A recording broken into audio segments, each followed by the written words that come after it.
What's up, Falcon fans? Can the Atlanta Falcons hold on to the division lead in the NFC South against the Tampa Bay Buccaneers in Week 8? If you guys like this type of content, hit that like button. If you guys hate this type of content, hit that dislike button. It will hurt your boy's feelings. Well, maybe just a little bit. But if you want to do a huge favor for your boy by hitting that subscribe button, it will help out the empire grow. So on that note, let's just dive into the video and let's start out with the Atlanta Falcons situation.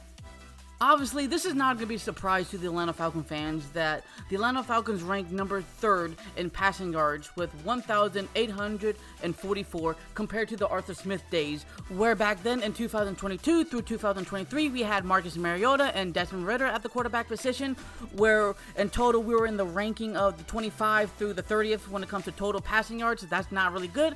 Now, obviously, back in 2021, when we still had Matt Ryan at the helm, we were ranked number 16 in total passing yards with 3,968.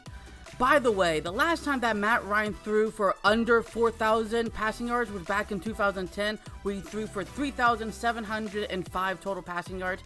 So Matt Ryan snapped a 10-game season with over 4,000 plus passing yards. Thanks, Arthur Smith. Now, obviously, I have to admit, the reason why is because Arthur Smith was trying to establish the run game first. Really heavy in that department. But besides all that, our new quarterback in Kirk Cousins has been averaging over 230 plus passing yards per game and average 1 touchdowns per game as well. Now, when it comes to total passing yards in the air, the Atlanta Falcons ranked number 9 with 10. Drake London and Darnell Mooney are Kirk Cousins' favorite targets to throw at, especially Drake London in the past 3 weeks, where he's been consistently getting at average a touchdown per game. Fantastic job. Now, Kyle Pitts, our tight end, has been doing a great job ever since that terrible job against the New Orleans Saints, where he was targeted 3 times, caught 0 receptions, and he was heavily criticized by the media, by the fans.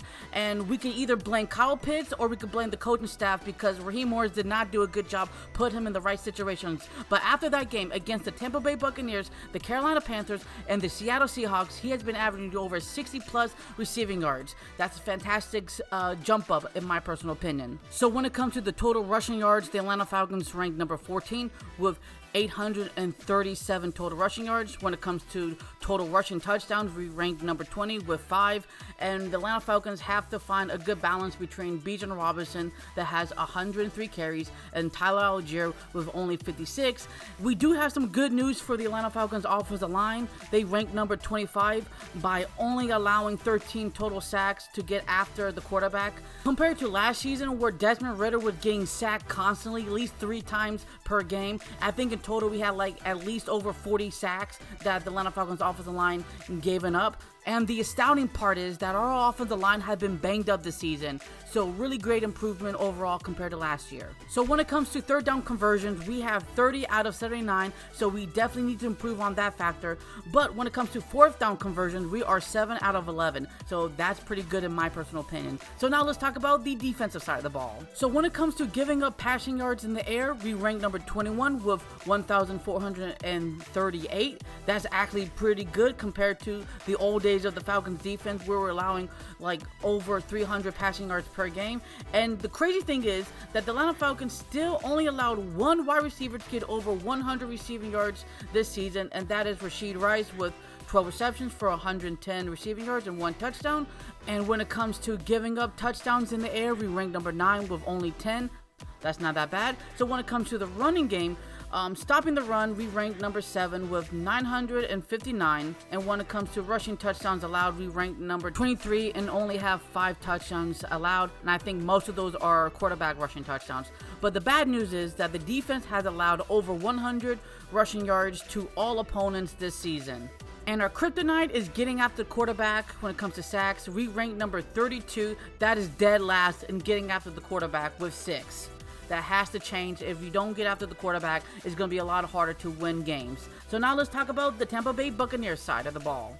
Yet again, the Atlanta Falcons will have to face another top 10 tier when it comes to the offensive side of the ball. When it comes to passing yards, the Buccaneers rank number 2 with 1,859. And when it comes to passing touchdowns in the air, they rank number 1 with 18. Holy crap. Since week 4 against the Philadelphia Eagles, Baker Mayfield has thrown over 300 passing yards and averaged 3 touchdowns per game, besides the Atlanta Falcons game where he only threw for 180 total passing yards but still kicked it with 3 touchdowns. Their success in the receiving game has to go to Chris Godwin and Mike Evans. They are beasting and feasting out there, but unfortunately for them, they have been sidelined with injuries. So now they have to step up with Sterling Shepard, Jalen McMillan, and then Trey Palmer and Ryan Miller. But we have to remember they like to use the running backs as well with White and Irving, so we can't let them have their way with us. And then, of course, we can't forget about Caden Auden, who has definitely got over 100 receiving yards first time this season, where he was targeted 8 times against the Baltimore Ravens, and remember against the Philadelphia Eagles and against the Falcons, and of course the Broncos. He had over 40 plus receiving yards as well, so he's very capable of finding open coverage down the field. So when it comes to the run attack, they rank number 7 when it comes to total rushing yards with 946. They average over 120 rushing yards per game. When it comes to rushing touchdowns, they rank number 14 with 6. The good news for the Atlanta Falcons defense is that the Buccaneers offensive line ranked number 7 by allowing 20 sacks to get after the quarterback. So Baker Mayfield has been averaging at least 1 sack that he's been taking on the ground so far this season. So when it comes to the Buccaneers giving up passing yards, they rank number 3rd with 1,915. That's really bad. Fun fact, the Buccaneers defense only allowed 4 guys to get over 100 receiving yards so far this season against Detroit Lions number 14, Amon St. Brown, with 11 receptions for 119 total receiving yards, 0 touchdowns.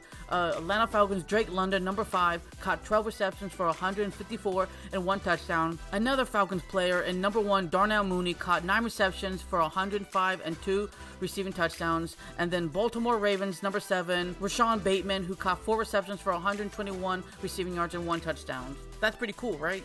When it comes to giving up touchdowns in the air, they rank number 6 with 11.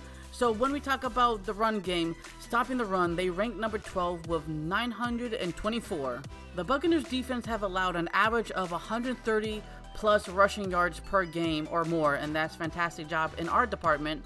And so when it comes to rushing touchdowns allowed, they rank number 9 with 8.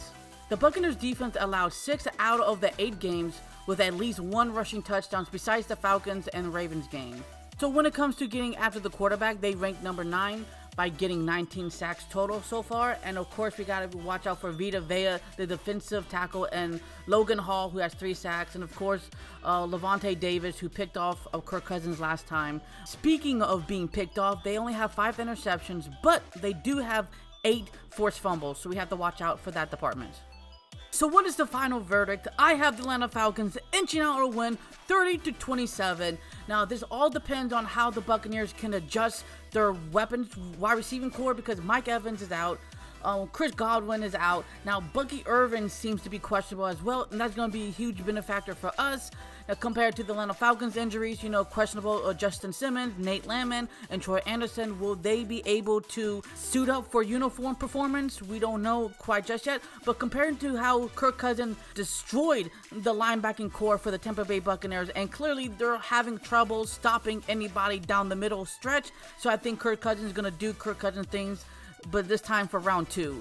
So, if you guys lasted this long to the very end of the episode, thank you so much for taking your own personal time and day to watch these Falcon content videos. I like making videos for you guys. Here's more on the screen if you guys are interested in.